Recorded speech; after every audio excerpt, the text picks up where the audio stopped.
Welcome to my ইউটিউবে mini ব্লগে জানাই বন্ধুরা আপনাদের অনেক অনেক শুভেচ্ছা। সকাল সকাল হামাপাড়া হাটে ধান নিয়ে চলে এলাম। তো ধানের বাজার খুবই কম, ঠিক আছে। যত নেতারা আসবে হাট বাজারে শুধু আন্দোলন করবে, কৃষি পণ্যের দাম বাড়াতে হবে বাড়াতে হবে, ঠিক আছে।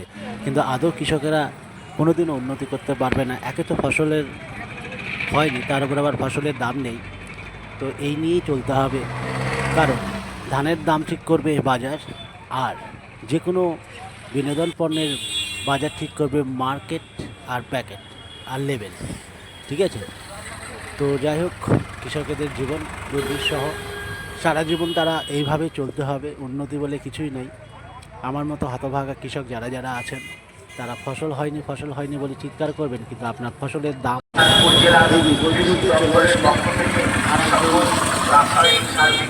অভিনেতা জানানো যাচ্ছে যে সরকারি ভর্তিযুক্ত রাসায়নিক সার সর্বাধিক ক্ষুদ্র মূল্যের থেকে যদি বেশি দামে বিক্রি করে তবে তার বিরুদ্ধে ফার্টিলাইজার কন্ট্রোল অর্ডার 1985 আইন অনুযায়ী কঠোর ব্যবস্থা গ্রহণ করা হবে।